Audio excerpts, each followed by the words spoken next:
Hello dear students, मेरा नाम है डॉक्टर अर्चना भाटिया। मैं एसोसिएट प्रोफेसर हूँ, हेड ऑफ द डिपार्टमेंट हूँ कॉमर्स में डीएवी शताब्दी कॉलेज में। और आइए आज हम मेजर्स ऑफ डिस्पर्जन के दूसरे भाग को पढ़ते हैं। इस दूसरे भाग में इंटरक्वार्टाइल रेंज, क्वार्टाइल डेविएशन और मीन डेविएशन, ये 3 टॉपिक्स कवर किए हैं। आइए स्टार्ट करें इंटरक्वार्टाइल रेंज से। इंटरक्वार्टाइल रेंज को हम अंतर चतुर्थक विस्तार के नाम से भी जानते हैं। Interquartile range is the difference between upper quartile and lower quartile, thus covering 50% of the items of the series. यह अंतर चतुर्थक विस्तार ऊपरी चतुर्थक, जिसे हम क्वार्टाइल 3 बोलते हैं, और निम्न चतुर्थक, जिसे हम क्वार्टाइल 1 के नाम से जानते हैं, इन दोनों के डिफरेंस से, अंतर से बनता है। यदि हम इसके फॉर्मूले की बात करें तो इंटर क्वार्टाइल रेंज का सूत्र होता है Q3 माइनस Q1। और जब हम इसके कोफिशिएंट की बात करते हैं, जब हम इसके गुणांक की बात करते हैं, तो coefficient of inter quartile range बराबर Q3 minus Q1 divided by Q3 plus Q1।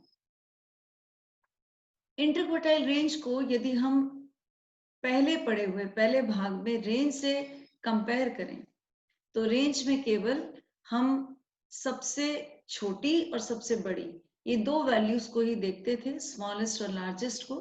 लेकिन इंटरक्वार्टाइल रेंज में हम 50% आइटम्स को कवर कर रहे हैं, तो यह रेंज की तुलना में एक अच्छा मेजर ऑफ डिस्पर्जन है। दूसरा कॉन्सेप्ट जो आज मैं आपको पढ़ाने जा रही हूं इस भाग में, वो है क्वार्टाइल डेविएशन, अर्थात चतुर्थक विचलन।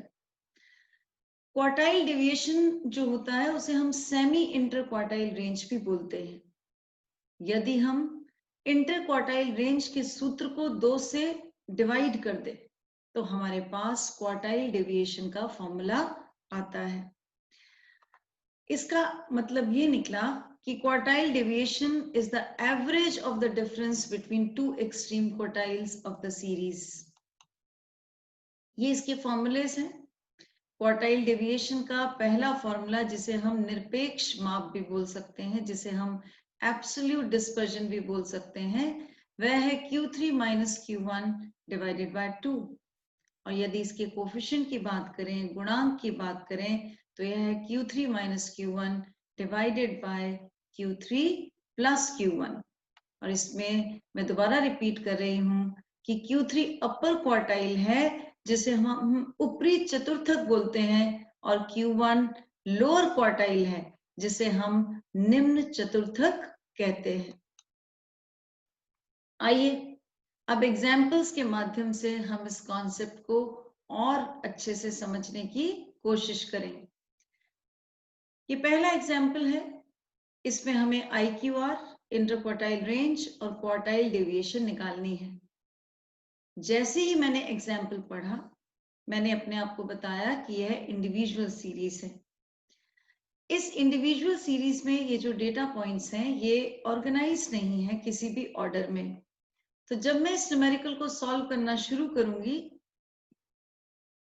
तो सबसे पहले स्टेप 1 में मैं पूरे डेटा को अरेंज करूंगी।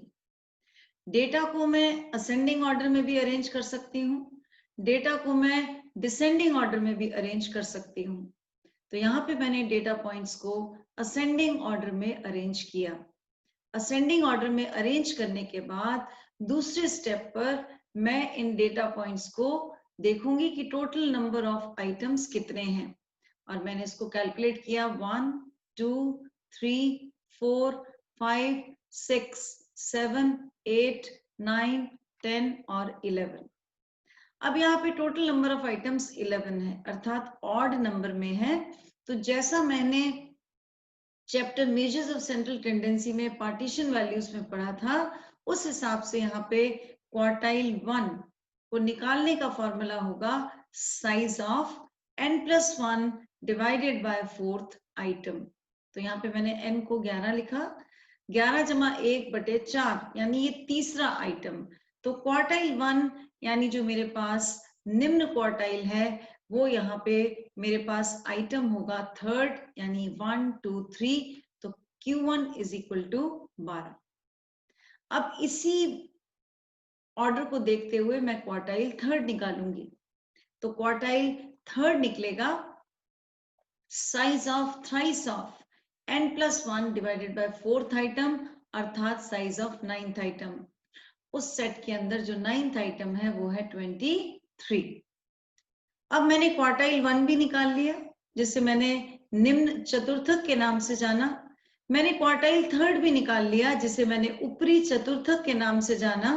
अब क्योंकि मेरे पास क्वार्टाइल 1 भी आ गया और क्वार्टाइल 2 भी आ गया, अब मैं फॉर्मूला अप्लाई कर सकती हूँ। This is my step number third. Inter quartile range को निकालने का फॉर्मूला हुआ Q3 माइनस Q1। मैंने यहाँ पे Q3 की जगह 23 पुट किया और Q1 की जगह 12 पुट किया और मेरे पास आ गई इंटर क्वार्टाइल रेंज जो 11 के बराबर है। अब मैंने निकाला क्वार्टाइल डेविएशन। क्वार्टाइल डिवीजन का फॉर्मूला होता है Q3 minus Q1 divided by 2। तो मैंने 23 माइनस 12 डिवाइडेड बाय 2 लिया और मेरे पास QD अर्थात क्वार्टाइल डेविएशन अर्थात चतुर्थक विचलन आया 5.5। तो ये मैंने आपको एग्जाम्पल दिया है इंडिविजुअल सीरीज से रिलेटेड। अगर इसी न्यूमेरिकल में मान लीजिए नंबर ऑफ आइटम्स इवन होती तो हम Q1 और Q3 के फॉर्मूले को डिफरेंट तरीके से निकालते, यानी हम क्वार्टाइल 1 और क्वार्टाइल 3 के लिए ये फॉर्मूला इस्तेमाल ना करते। आइए अब दूसरे एग्जाम्पल की तरफ पढ़ते हैं। इसमें हमें कोफिशिएंट ऑफ क्वार्टाइल डिवीजन निकालना है, अर्थात हमें चतुर्थक विचलन सापेक्ष माप में कैलकुलेट करना है, which is Q3 minus Q1 divided by Q3 plus Q1। ये एक डिस्क्रीट सीरीज है because corresponding to X there is F। ये इसका सॉल्यूशन है डियर स्टूडेंट्स, और इसका जो सॉल्यूशन है इसमें देखिए मैंने सबसे पहले मार्क्स को नोट कर लिया, उसके बाद मैंने फ्रीक्वेंसी लिखी और इसके अब स्टेप नंबर 1 में इसको कैलकुलेट करते हुए सबसे पहले हम क्यूमुलेटिव फ्रीक्वेंसी निकालेंगे। क्यूमुलेटिव फ्रीक्वेंसी में 5 plus 6 is 11, 11 plus 15 is 26, 26 plus 8 is 34, 34 plus 6 is 40 और उसके बाद है 43। यहाँ से फ्रीक्वेंसी का भी टोटल करके हमें देख लेना चाहिए कि दोनों तरफ टोटल बराबर आ रहा है। अब हमने कंप्यूट कर ली cumulative frequency which is CF। Now let us calculate quartile 1। Quartile 1 will be size of n+1 divided by fourth item. तो ये हो गया 43 + 1 divided by fourth item, that is size of 11th item. आइए देखते हैं कि ये देखिए ये जो आपने निकाला है size of n+1 divided by fourth item, इसको CF के अंदर हम लोकेट करेंगे। तो जब हम इसको CF में लोकेट करेंगे तो ये है 11, इस 11 के कॉरस्पॉन्डिंग है 30, तो 30 will be the quartile 1। Similarly हमने क्वार्टाइल थर्ड को कैलकुलेट किया, जिसको हम बोलते हैं ऊपरी चतुर्थक क्वार्टाइल थर्ड। इसको निकालने का सूत्र हुआ size of thrice of n+1 divided by fourth item, यानी 33rd आइटम। तो देखिए पीछे न्यूमेरिकल की तरफ हम जाते हैं। दिस इज 34, इसको क्यूमुलेटिव फ्रीक्वेंसी में आपने लोकेट किया, इसके सामने मार्क्स हैं 50। तो दिस इज क्वार्टाइल थर्ड। मैं दोबारा से बता रही हूँ, सबसे पहले हमने क्यूमुलेटिव फ्रीक्वेंसी को कैलकुलेट करा, उसके बाद हमने क्वार्टाइल 1 और क्वार्टाइल 3 का फॉर्मूला लगाया। क्वार्टाइल 1 का फॉर्मूला बना n+1 divided by fourth item और क्वार्टाइल 3 का फॉर्मूला बना thrice of n+1 divided by fourth item. ये जो हमारे पास आइटम आया इसको हमने क्यूमुलेटिव फ्रीक्वेंसी के अंदर लोकेट किया। तो पहला 11 था, 11 के सामने मार्क्स 30 है, तो this is quartile 1। on the similar pattern. This is quartile third. अब जब हमारे पास क्वार्टाइल 1 निम्न चतुर्थक और क्वार्टाइल थर्ड यानी ऊपरी चतुर्थक हमने कैलकुलेट कर लिए, अब हम निकालेंगे coefficient of quartile deviation. Coefficient of quartile deviation is quartile 3 minus quartile 1 divided by quartile 3 plus quartile 1. हमने ये जो वैल्यूज कैलकुलेट करी हैं ये हमने इसमें सब्स्टिट्यूट करी और हमारे पास आंसर आ गया 0.25. तो इस तरह से हम निकाल सकते हैं कोई भी वैल्यू, चाहे वो इंटर क्वार्टाइल रेंज की हो, चाहे वो कोफिशिएंट हो IQR का, या फिर QD हो, या फिर कोफिशिएंट ऑफ QD हो. और ये भी ध्यान रखिए कि coefficient of IQR and coefficient of QD दोनों की एक ही बात है, एक तरीके से ही निकलता है, वो इस फॉर्मूले से निकलता है. हम डिस्क्रीट सीरीज में इस प्रकार से कैलकुलेशन कर सकते हैं. ये कुछ मेरिट्स हैं इंटर क्वार्टाइल रेंज और क्वार्टाइल डेविएशन की. आसानी से समझ में आ जाता है, आसान फॉर्मूला है, इजी टू कैलकुलेट है, आसानी से निकाला जा सकता है. इसका कंप्यूटेशन पार्ट बहुत टीडियस नहीं है. ये बेटर मेजर ऑफ डिस्पर्जन है इन कंपैरिजन टू रेंज. याद कीजिए, जब हमने पहले भाग में रेंज को कैलकुलेट करा था तो रेंज की तो फॉर्मूला था, सूत्र था लार्जेस्ट माइनस स्मॉलेस्ट. रेंज केवल दो ही वैल्यूज को देखता था, जिसे हम एक्सट्रीम वैल्यूज बोलते हैं, सीमांत मूल्य बोलते हैं. एक स्मॉलेस्ट होती है, एक लार्जेस्ट होती है. लेकिन जब हम इंटर क्वार्टाइल रेंज और क्वार्टाइल डेविएशन की बात करते हैं तो ये बेटर मेजर है तुलना में रेंज के, क्योंकि यहाँ पर हम 50% of the items of the series को कंसिडर करते हैं. IQR और QD इसका एक बहुत बड़ा मेरिट है, एडवांटेज है कि ये ओपन एंड सीरीज में भी कैलकुलेट हो सकता है. यदि सीरीज ओपन एंड होगी तो भी IQR और QD निकल सकता है, जबकि रेंज ओपन एंड सीरीज में कैलकुलेट नहीं हो सकता. ये इसके डीमेरिट्स है IQR और QD के. सबसे पहला डीमेरिट है कि चाहे हम इंटर क्वार्टाइल रेंज निकालें या फिर हम क्वार्टाइल डेविएशन निकालें, दोनों ही कॉन्सेप्ट्स के अंदर सारे आइटम्स ऑफ द सीरीज को नहीं लिया जाता है. अर्थात it is not based on every item of the series, rather it takes into account only 50% of the middle items. 50% of the middle items का मतलब हुआ कि हमने 25% सीरीज के शुरू में और 25% of the items सीरीज के एंड में हमने छोड़ दिए और हमने केवल बीच के 50% आइटम्स को ही इंक्लूड किया. IQR और QD बहुत रिलायबल मेजर ऑफ डिस्पर्जन नहीं है. जब हम बात करते हैं IQR और QD की इन रिलेशन टू रेंज, जो सबसे ओल्डेस्ट तरीका था, उससे तो ये बेहतर मेजर ऑफ डिस्पर्जन है, क्योंकि ये रेंज के कुछ ड्रॉबैक्स को दूर करता है. लेकिन ये एक बहुत विश्वसनीय, बहुत रिलायबल मेजर ऑफ डिस्पर्जन नहीं है. IQR और QD they are not capable of further algebraic treatment. आइए स्टूडेंट्स अब मीन डेविएशन के कॉन्सेप्ट को समझते हैं. Mean deviation, this method of dispersion is better than the previous methods. अभी तक जो हमने रेंज, इंटर क्वार्टाइल रेंज और क्वार्टाइल डेविएशन के मेथड्स को पढ़ा, उनके साथ कुछ सीरियस लिमिटेशंस जुड़ी हुई हैं. जैसे रेंज में हम केवल दो ही वैल्यूज को कंसिडर करते हैं, जबकि हम इंटर क्वार्टाइल रेंज और क्वार्टाइल डेविएशन में केवल 50% ऑफ द मिडिल आइटम्स को कंसिडर करते हैं. ये एक बहुत बड़ी सीमा है, कठिनाई है. और इन मेथड्स की तुलना में जो मेथड ऑफ डिस्पर्जन है, अब हम उसको स्टडी करने वाले हैं. और इसके साथ ही हमें ये भी बात समझनी होगी कि जो प्रीवियस मेथड्स थे वो पोजिशनल मेजर्स थे डिस्पर्जन के. और अब ये जो मीन डेविएशन का मेथड है, जिसे हम माध्य विचलन के नाम से जानते हैं, या फिर हम जिसे एवरेज डेविएशन के नाम से जानते हैं, जिसे हम बोलते हैं औसत विचलन, इसकी स्टडी करेंगे. तो जो मीन डेविएशन का मेथड है, it is based on all the observations of the series. So let us try to proceed further.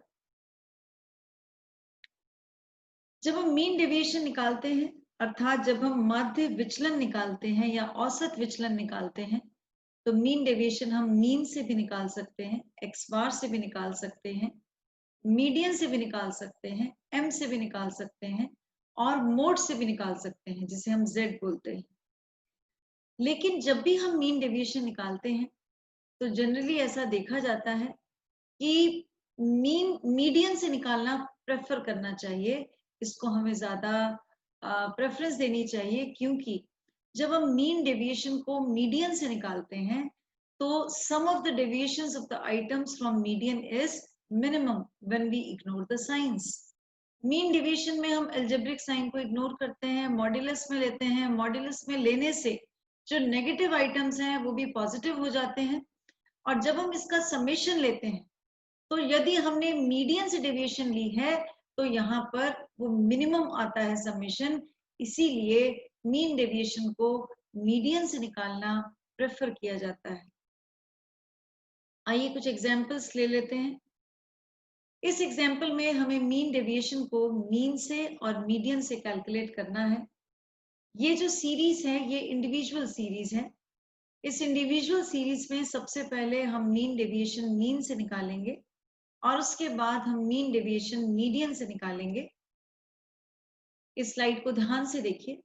यहाँ पे मैंने x लिख दिया है ऑर्डर में, असेंडिंग ऑर्डर में, और उसके बाद मैंने x का टोटल किया तो मेरे पास सिग्मा x का फिगर आ गया. और जब मेरे पास सिग्मा x आ गया तो मैंने फिर इसमें x बार निकाला, यानी 147 डिवाइडेड बाय 1 2 3 4 5 6 7. इसको मैंने 7 से डिवाइड किया तो ये मेरे पास 21 आया. उसके बाद मैंने लिया मॉड्यूलस x माइनस x बार. हमने पहले भी पढ़ा था कि यदि हम इसका मॉड्यूलस ना लेते तो इसका समेशन 0 आना चाहिए. लेकिन यहाँ पे क्योंकि हमने मॉड्यूलस ले लिया तो मॉड्यूलस लेने से जो नेगेटिव वैल्यू है वो भी पॉजिटिव हो गई. तो हमने यहाँ पे लिया 9 minus 21. 21 is the mean. 12 minus 21, 16 minus 21 which is 5. क्योंकि मॉड्यूलस में है तो नेगेटिव पॉजिटिव हो गया. ये सारी कैलकुलेशन करने के बाद हमने समेशन लिया. Summation modulus x minus x bar, this is equal to 52. देखिए x बार कैलकुलेट किया था, उसके बाद आया mean deviation from mean. Mean deviation from mean in the individual series is summation modulus x minus x bar divided by n. तो 52 divided by 7, so the answer is 7.428. तो ये एक तरीका था मीन डेविएशन फ्रॉम मीन निकालने से. और यहीं पे एक बात मैं आपको और स्पष्ट करना चाहती हूँ कि यदि इस न्यूमेरिकल में मेरा अर्थमेटिक मीन होल नंबर ना आता तो फिर मैं डायरेक्ट मेथड नहीं लगाती, बल्कि मैं वहां पे एज्यूम मीन मेथड मुझे कैलकुलेट करना पड़ता. Now this is the calculation of mean deviation from median. हमने x सीरीज को लिखा, ये आ गया 9 12 16 21 23 31 एंड 35. पीछे भी मैंने आपको बताया था जब मैंने IQR और QD कैलकुलेट करा था, इंडिविजुअल सीरीज में आइटम्स को देखिए, टोटल नंबर ऑफ आइटम्स कितने हैं? 7 है. 7 इज अ ऑड नंबर.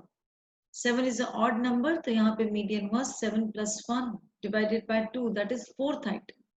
जब हम कहते हैं कि मीडियन इज 4th आइटम तो इसका मतलब 1 2 3 4, मीडियन इज 21. क्योंकि मीडियन ऐसी वैल्यू होती है वेरिएट की जो पूरी डेटा को 2 इक्वल पार्ट्स में डिवाइड करती है. ये 21 मीडियन आ गया. उसके बाद मैंने लिया मॉड्यूलस x माइनस m और मैंने 9 माइनस 21, 12 माइनस 21 ऐसे करते हुए इसका समेशन किया तो मेरे पास आया sigma modulus x minus median which is 52. ये वही स्टेप्स हैं जो मैंने आपको पीछे बताए. सबसे पहले हमने मीडियन को कैलकुलेट किया.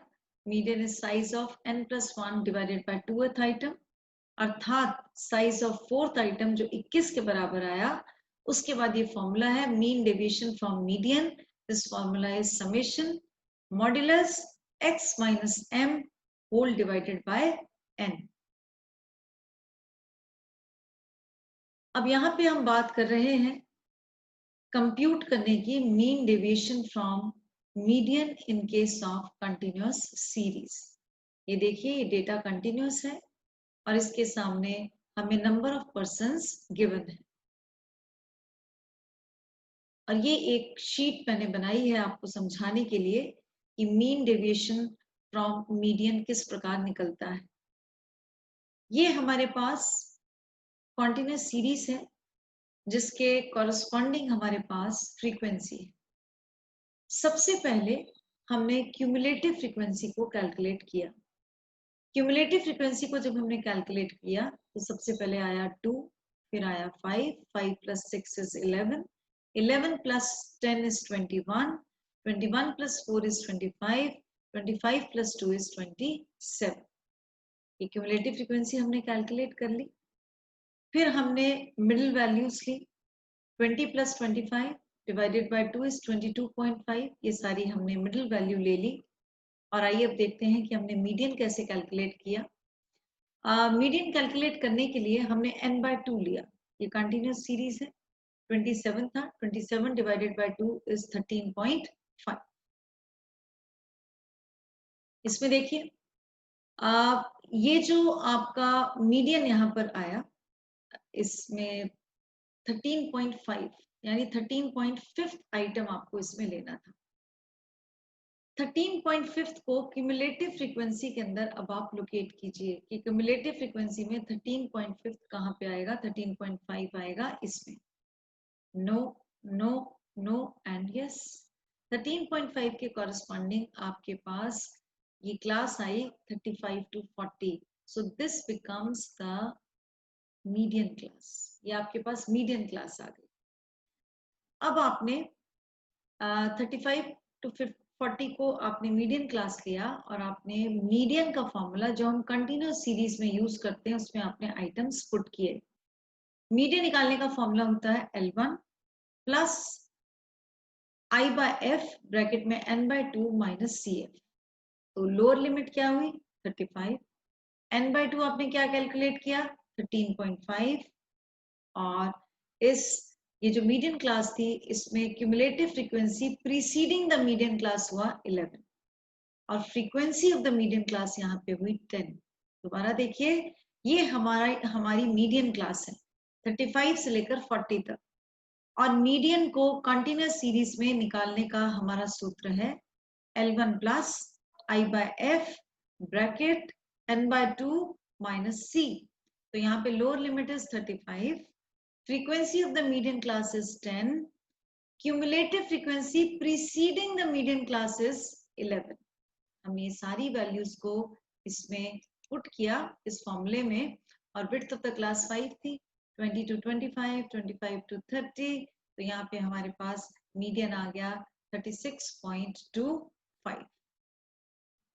अब हमने मॉड्यूलस लिया मिडिल वैल्यू से. हमने m माइनस मीडियन लिया और जो नेगेटिव वैल्यूज थी वो भी यहाँ पे पॉजिटिव हो गई. उसके बाद हमने मॉड्यूलस m माइनस m को यानी m means middle value, capital M means median, इसको हमने फ्रीक्वेंसी से मल्टीप्लाई किया यानी frequency multiplied by modulus m minus m. तो ये हमारे पास 2 मल्टीप्लाइड बाय 13.75 बराबर 27.5. 3 multiplied by 8.75, 6 multiplied by 3.75, 10 multiplied by 1.25, 4 multiplied by 6.25 और उसके बाद 2 multiplied by 11.25. इस पूरे कॉलम का जब मैंने टोटल किया, समेशन किया, एग्रीगेशन किया तो मेरे पास आया summation F bracket M minus median modulus. तो ये मेरे पास आ गया 136.25. ये आ गया मेरे पास मीन डेविएशन फ्रॉम मीडियन. ये मैंने फॉर्मूला लगाया और फॉर्मूला लगाने के बाद मेरे पास आंसर आया. यहीं पर मैं एक बात आपको और क्लियर करूंगी यहाँ पे मीडियन हमारे पास होल नंबर में नहीं है।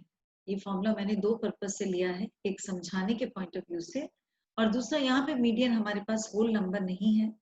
तो जब मीडियन हमारे पास होल नंबर नहीं होता, डेसिमल्स में होता है, तो मीन डेविएशन को निकालने की कैलकुलेशन और ज्यादा ट्रबलसम होती है और मुश्किल हो जाती है। तो ये हमारे पास थे फॉर्मूलेस जिसमें मैंने आपको mean deviation from mean, from median, individual series में कैसे कैलकुलेट होता है, डिस्क्रीट सीरीज में कैसे कैलकुलेट होता है और कॉन्टिन्यूस सीरीज में कैसे कैलकुलेट होता है, इसके ऊपर मैंने आपके साथ परिचर्चा की, आपको मैंने समझाया। और अब हम आते हैं देखने के लिए कि जो मीन डेविएशन है उसके मेरिट्स और डीमेरिट्स क्या है। जब हम बात करते हैं मीन डेविएशन के मेरिट्स की, लाभ की, इसकी उपयोगिता की, तो मीन डेविएशन एक ऐसा कॉन्सेप्ट है डिस्पर्जन का which is based on all the observations. Mean deviation range के, इंटरक्वार्टाइल रेंज के, क्वार्टाइल डेविएशन के ड्रॉबैक्स को रिमूव करता है। रेंज का क्या ड्रॉबैक था? रेंज का ड्रॉबैक है कि केवल दो ही वैल्यूज को, सीमांत मूल्यों को देखता है। इंटरक्वार्टाइल रेंज और क्वार्टाइल डेविएशन शुरू की 25% और आखिर की 25% आइटम्स को छोड़ देता है, जबकि मीन डेविएशन इस ड्रॉबैक को दूर करता है because it is based on all the observations. आसानी से समझा जा सकता है, आसानी से कंप्यूट किया जा सकता है। अगर हम बात करें इसकी उपयोगिता की, तो ये अर्थशास्त्र के केस में, कॉमर्स के केस में एक बहुत यूजफुल कॉन्सेप्ट है। और सबसे बड़ी बात है कि mean deviation is not much affected by extreme values. ये एक्सट्रीम वैल्यूज के द्वारा बहुत ज्यादा प्रभावित नहीं होता। और यह जो फॉर्मूला है मीन डेविएशन का, ये कई क्षेत्रों में व्यवहारिक तौर पर लागू होता है। इसकी प्रैक्टिकल एप्लीकेशन है और वाइड यूजफुलनेस है। आइए अब मीन डेविएशन के डीमेरिट्स की बात करते हैं, इसकी कठिनाइयों की बात करते हैं, सीमाओं की बात करते हैं। इस कड़ी में सबसे पहला पॉइंट जो सबसे इम्पोर्टेंट है वो ये है कि मीन डेविएशन का कॉन्सेप्ट एल्जेब्रिक साइंस को इग्नोर करता है। क्योंकि हम मॉड्यूलस लेते हैं, चाहे हम मीन डेविएशन फ्रॉम मीन निकालें या मीडियन निकालें या फिर मोड निकालें, हम इसमें मॉड्यूलस लेते हैं और मॉड्यूलस होने से माइनस साइन भी प्लस हो जाता है। ये इसका सबसे बड़ा ड्रॉबैक है, क्योंकि ये एल्जेब्रिक साइंस को इग्नोर करके फंडामेंटल लॉ ऑफ मैथमेटिक्स के अगेंस्ट जाता है। यदि मीन, मीडियन या मोड, अभी हमने पीछे न्यूमेरिकल में भी देखा था, यदि ये फ्रैक्शंस में होता है तो मीन डेविएशन का फॉर्मूला कठिनाई से लगता है। यदि ओपन एंड सीरीज होगी तो मीन डेविएशन को कैलकुलेट करना मुश्किल है। या तो हम एज्यूम करेंगे, अगर निचले साइड पे ओपन एंड है तो भी, तो हमें एज्यूम किए बिना हम मीन डेविएशन को कैलकुलेट नहीं कर पाएंगे। So lot of difficulties being faced in case of open ended series. Mean deviation का अगला ड्रॉबैक है, it is not capable of further algebraic treatment. और जब हम बात करते हैं मीन डेविएशन के तुलनात्मक अध्ययन की with other measures of dispersion, तो ये रेंज IQR और QD से तो बेहतर हो सकता है, लेकिन ये एक बहुत विश्वसनीय किस्म का मेजर ऑफ डिस्पर्जन नहीं है। यदि हम इसकी तुलना स्टैंडर्ड डिविएशन से करें, जिसको हम भाग 3 में जिसकी चर्चा करेंगे, तो स्टैंडर्ड डिविएशन की तुलना में मीन डेविएशन बहुत अच्छा कॉन्सेप्ट नहीं है, क्योंकि इसके कुछ सीरियस ड्रॉबैक्स हैं। लेकिन ऐसा नहीं है कि किसी भी कॉन्सेप्ट की यदि कुछ कठिनाइयां होती हैं, सीमाएं होती हैं, तो उसकी कोई यूटिलिटी नहीं होती। मीन डेविएशन की भी यूटिलिटी है, ऐसे स्फीयर्स में है जहाँ पे हम शोध करते हैं और हमारा सैंपल साइज स्मॉल होता है और हम बहुत डिटेल में कोई एनालिसिस नहीं चाहते हैं, तो हम मीन डेविएशन का सहारा ले सकते हैं। सिमिलरली बिजनेस कंडीशंस की फोरकास्टिंग के अंदर या फिर इकोनॉमिक कंडीशंस के पूर्वानुमान में भी मीन डेविएशन को प्रेफर किया जाता है। और इसके साथ ही मीन डेविएशन के सारे कॉन्सेप्ट्स को मैं यहाँ पे विराम दूंगी, जिसमें मैंने आपको मीन डेविएशन का जनरल कॉन्सेप्ट, इसका प्रैक्टिकल एप्लीकेशन, इसके मेरिट्स, डीमेरिट्स और इसकी उपयोगिता, इसके ऊपर मैंने अपनी तरफ से बहुत अच्छे से आपको थ्योरी और प्रैक्टिकल दोनों तरीके से समझाने का प्रयास किया है। आई होप आपको ये कॉन्सेप्ट समझ आया होगा और अब आप इन स्लाइड्स को देखने के बाद एडवांस न्यूमेरिकल्स को भी बहुत अच्छी प्रकार कर पाएंगे इन्हीं शब्दों के साथ। Thank you.